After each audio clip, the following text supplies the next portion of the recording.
I had finally done it. I strapped my motorcycle helmet on. I'd smeared on the final layer of blue and lavender paint. Sipped, I don't know, 576 cups of coffee earlier on that morning to make sure my eyes were bulging. My smile wide. There's nothing quite like a big, wide, sinister smile, but I wasn't anything sinister. I severed my own phone lines and forgot and cackled to myself, frizzled, unkempt, disheveled. I was not a frog. I was an annoying thing. I had finally, significantly, severely gone mad, beyond redemption, remorse, and regret. I popped in the VHS tape into the VHS player.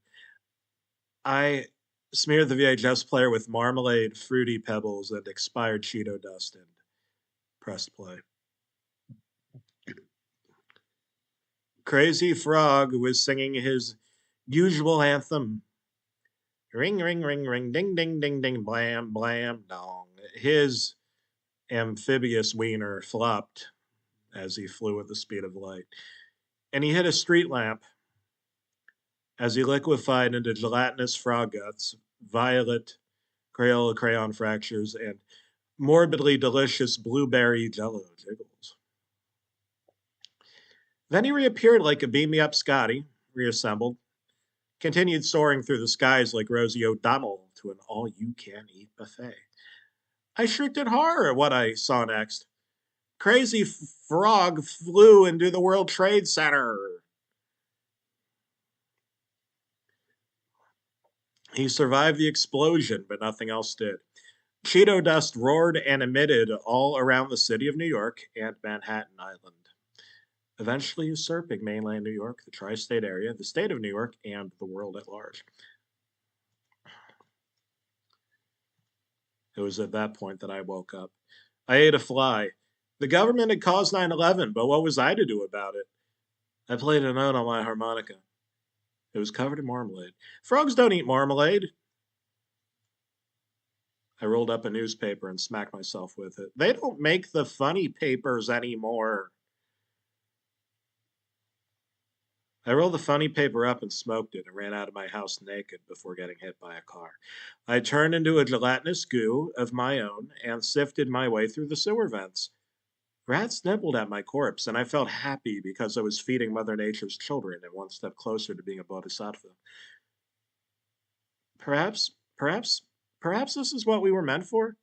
Human beings are 90% water and approximately 7% fecal matter. The other 3% stardust. Stardust and light rays assemble to form you. You are just the universe temporarily representing itself as a human being for a while.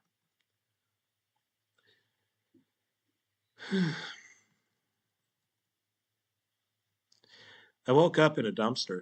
The spike had been lifted up out of my veins by some mysterious force. I noted the Cheeto dust. Rats had stolen my syringe. The nibble marks on my slit wrist gave away the story. I took a cab to the White House and demanded answers, but I couldn't get past the front gate. The SWAT team tasered me and threw me in prison. When I awoke, a doctor was giving me a prostate exam, and I was now 65 years old. I was tired, unemployed, and very, very lonely. To top it all off, I was scared. I nibbled off my remaining pubic hair and told my therapist that I wasn't going to do anything harmful to myself or another human being ever again. I ground the papers up and smoked the ashes of my great grandfather. I could feel the Native American tribal blood rush through my veins. I was part man and part buffalo. The white man had stolen my land, my dignity, and my pride. I ran out of the house naked again, and then this time I think the government approved because I didn't fall asleep this time. I got a nice job, settled down, raised a few kids. Life was okay. I took out the VHS tape and gave it a kiss. It wasn't your life, my life. It was everybody's life. We all have a purpose, whether that purpose was on purpose or not. You, my friend, are a glorious accident and the result of free will. No need to sugarcoat it. No need to play paradoxical, logical mind games. Sit down. Have a seat. Have some flies. Have some marmalade. Play a little harmonica. The universe and every note, every cell of your body is playing together in glorious harmony. And this is our fate. Why save it for marriage? Life is marriage. I'm married to my pain. It's not all bad.